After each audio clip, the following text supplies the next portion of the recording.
UP panchayat को लेकर माहौल बनने लगा है। गांव चौराहों पर पीडीसी प्रधान पद, जिला पंचायत पद के अलावा पंचायत चुनाव में उतरने वाले उम्मीदवारों के पोस्टर, होर्डिंग दिखने लगे हैं। लेकिन इन सब के बीच सवाल बड़ा यही है कि आखिर पंचायत चुनाव होगा कब। वैसे ये तो तय है कि पंचायत चुनाव इसी साल हो सकते हैं, लेकिन किस महीने में होगा या उसकी तारीख क्या है, इसको लेकर उम्मीदवारों के मन में सवाल हिलोरे मार रहे हैं। लोग जानना चाहते हैं कि उन्हें तैयारी कब तक करना है और चौराहों पर चाय पर खर्च होने वाले पैसे कब तक देने हैं। तो आपको बता दें कि उत्तर प्रदेश में साल 2026 के पंचायत चुनावों को लेकर एक बार फिर संशय गहराता जा रहा है। स्थिति अभी साफ नजर नहीं आ रही है। हालांकि चुनाव अप्रैल मई 2026 में प्रस्तावित माने जा रहे हैं, लेकिन सूत्रों की माने तो इसमें देरी होनी लगभग तय है।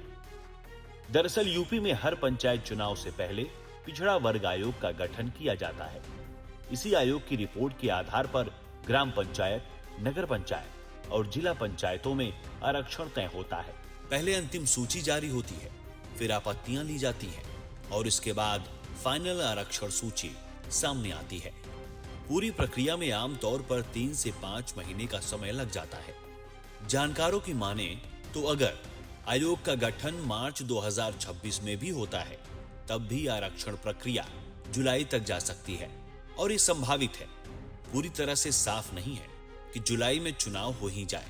ऐसे में कहा यह भी जा रहा है कि चुनाव सितंबर या अक्टूबर 2026 तक भी जा सकता है, या उससे पहले पंचायत चुनाव कराना मुश्किल लग रहा है।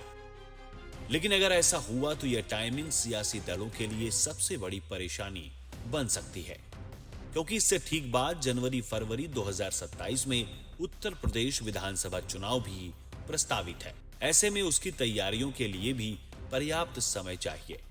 और वैसे भी पंचायत चुनाव को सत्ता का सेमीफाइनल भी माना जाता है, जहां पार्टियों की जमीनी ताकत और संगठन की असल परीक्षा होती है। कोई भी दल नहीं चाहेगा कि पंचायत चुनाव में उसका प्रदर्शन खराब हो। इस प्रदर्शन के दम पर ही विधानसभा चुनाव की आम तस्वीर साफ हो जाती है। इस चुनाव में टिकट बंटवारे से लेकर बगावत तक सब कुछ जनता के सामने होता है और उसके तुरंत बाद विधानसभा चुनाव में उतरना किसी भी पार्टी के लिए आसान नहीं होता। थोड़ा समय तो चाहिए ही। यही वजह है कि राजनीतिक गलियारों में चर्चा है कि पंचायत चुनाव 2027 के विधानसभा चुनाव के बाद भी कराए जा सकते हैं। सूत्रों के मुताबिक पंचायत और नगर निकाय चुनावों को एक साथ लेकिन अलग अलग चरणों में कराने की योजना बन सकती है। अगर ऐसा हुआ तो फिर विधानसभा चुनाव के बाद गांवों में प्रधान और शहरों में चेयरमैन और मेयर का चुनाव होगा। फिलहाल स्थिति यह है कि न तो राजनीतिक दल कुछ साफ बोल रहे हैं और न ही प्रशासनिक स्तर पर कोई अधिकारी बयान दे रहा है। हालांकि इतना तय माना जा रहा है कि अगर पंचायत चुनाव समय पर नहीं हुए तो गांव की सरकार का जिम्मा अगले चुनाव तक सेक्रेटरी और जिला पंचायत स्तर पर जिलाधिकारी बतौर प्रशासक संभालेंगे।